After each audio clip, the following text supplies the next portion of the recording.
Welcome to Retro Positive Review. I'm Perry. Today we're reviewing the Atari 2600 game Pitfall, released by Activision in 1982.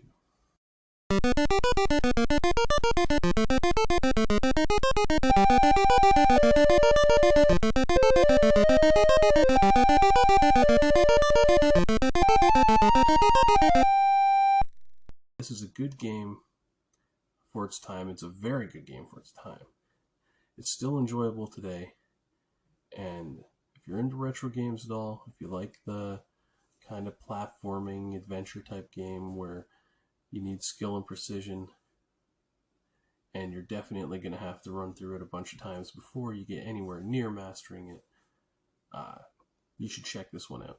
It's a thoroughly enjoyable game, one of the best on the Atari 2600 library, and I couldn't recommend it highly enough. Alright, we're going to get some gameplay footage now.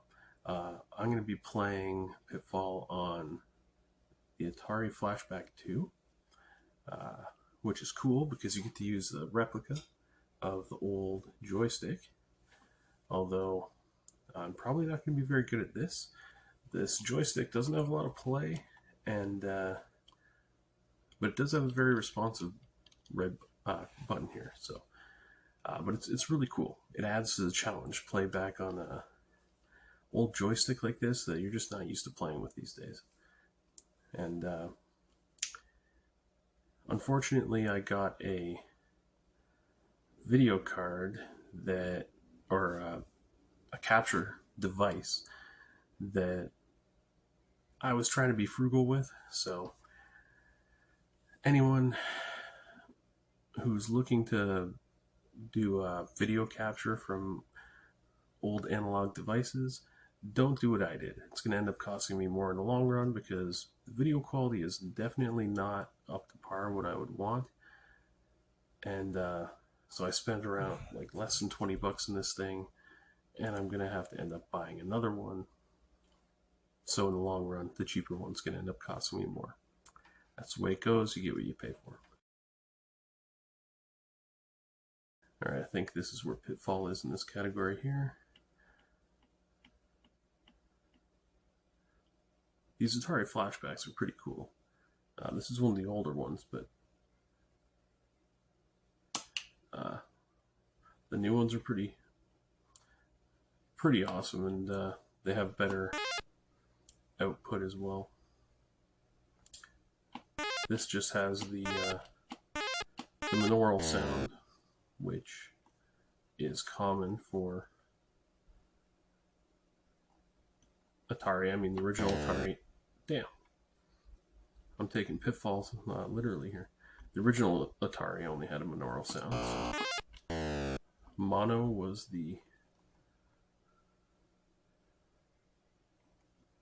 what the original NES had as well. And then, of course, it just has the composite video, which is actually a step up from what the original Atari would have had.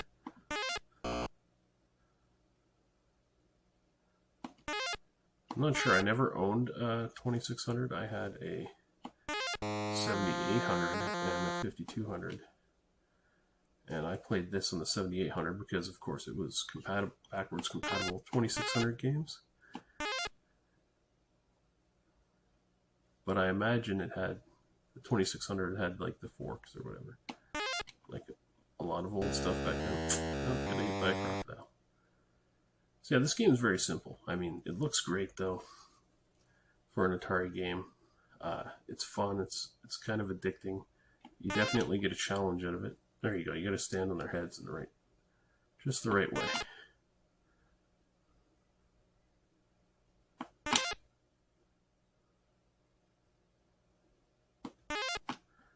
Wow, I actually made it over. You might actually see me collect one of the trinkets or treasures here. We'll see.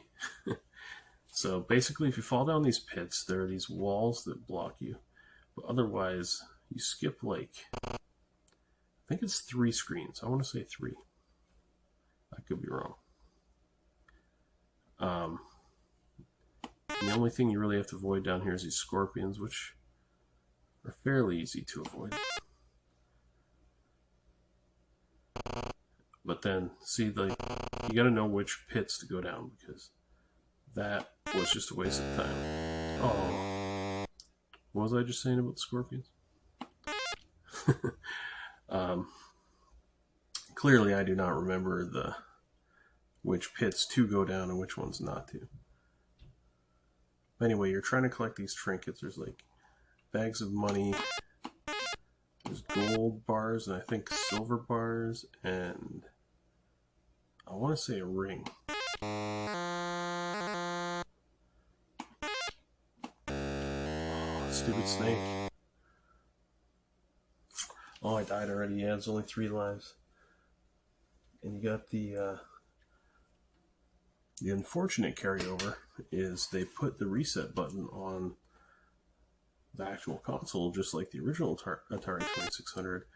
But the problem with that is that sucked. The newer ones actually have it on the joystick, which is nice, and some of the joysticks are even wireless, so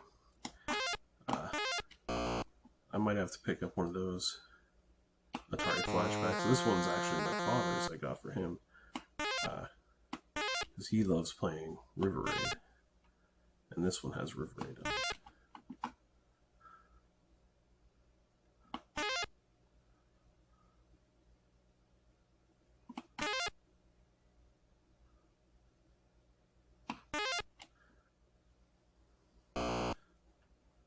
I think those logs are like the only thing that doesn't kill you in this game. If you hit it. Oh.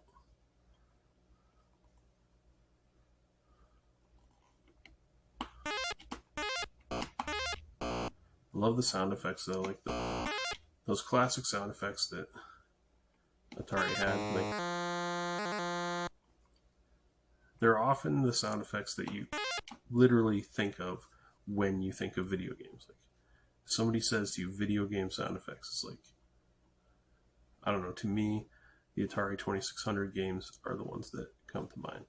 It's like I had, like I said, I'm not sure if that was a gold bar or a silver bar, but I had an Atari 7800, but it was backwards compatible. I had about 200 games, and I would say the majority of those games were 2600 games.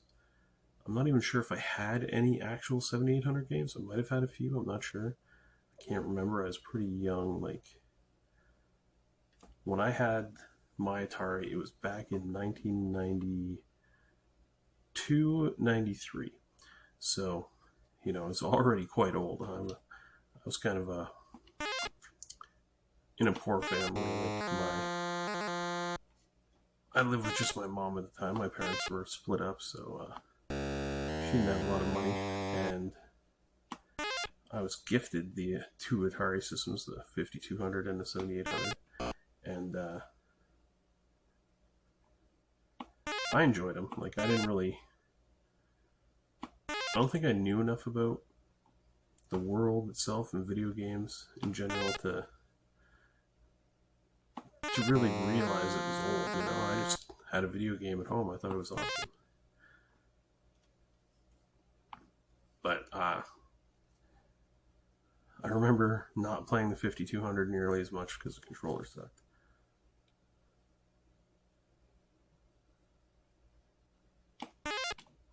And I had 2 different controllers for 7800, the regular one and that little, like the Pong wheel one. I don't know what you call it. Just a tiny rotatable one. So anyway, in this game you got 20 minutes to collect all 32, I think it is, treasures, but I've never gotten close to that.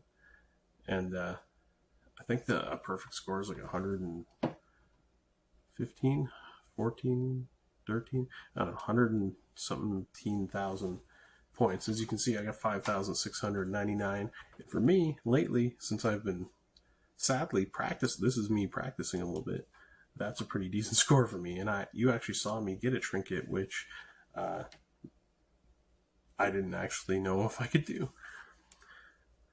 But yeah, this game brings back a lot of memories for me.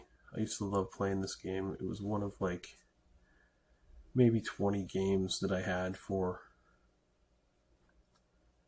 the system out of like 200 that I actually enjoyed playing. So yeah, basically, it's a basic kind of. I said basic a lot, but it's a very simple video game. But it looks great for the time. It's sold a lot of copies. I want to say it was like 4 million copies, possibly 5 million worldwide copies, and that's quite a lot, especially for back then. This video game was like #1 on the charts for quite a long time. And I only found that out after reading about it, because back in the day, you didn't get video game news. I had no idea about video game news. So all of that was new to me. I was like, oh, okay. I think it was N64 days before I even realized video game magazines were a thing, because it just wasn't in my world at all. So you really didn't hear anything. My experience with this game was I saw a game that said Pitfall, put it in, and enjoyed it. So this game really brings me back to my childhood and remembering how much better I used to be at it back then. I remember playing this game when I was younger. I played it for about a year, and I played it at a few friends' houses as well. It's a pretty popular game. I mean, it's very Atari, Atari-esque. But yeah, Activision released it. It was a pretty big hit for them on the Atari. This is, when you say Atari, this is one of the games that comes to mind. That's why it was on the Flashback 2 and other Flashback Atari consoles. It was developed by a guy named David Crane, and I don't know much about him, but this is back in the day when he might have been the only guy that developed it. So it's very simple. Apparently, there's only like 255 screens in the game. So you got a 20-minute time limit. You got to go collect. I think there's like 32 different trinkets or treasures. You got to avoid the obstacles. There's like swinging vines. There's like these tar pits you got to avoid. There's little, I don't know, like puddles or lakes or ponds or whatever they have alligators in them. That's the hardest part. There's scorpions and snakes and like fires. And yeah, basically it's just a fun little game where you try to get the highest score, collect the most trinkets in the least amount of time. And I've seen people do it online. I have never personally done it. I've never seen one of my friends do it. I think the most trinkets I ever was able to collect was about 10 or 12. So about a third of what you're supposed to get, I believe. But I mean, this is one of those games where the true spirit of early video games comes out. I mean, you play it, you have fun, it's a little bit addicting, and the challenge is what makes you keep coming back to it. If this game were easy, no one would still play it. It's not like new games where if you make it hard, people complain about it because there's hundreds of hours of gameplay here. If this were easy, this game's 20 minutes and you're done. Even if you play perfectly, you're playing for 20 minutes. And, it's a charm of the old video games. Get the high score. It's got decent graphics for, actually, I'd say pretty darn good graphics for a 2600 game. I love the old sound effects, just no music, straight up sound effects. And, with a very limited color scheme and resolution, I mean, they made a really fun game. A lot of games on the Atari were not very good. I don't know how many of them are going to warrant actually being reviewed. I haven't played a lot of these games in a very long time.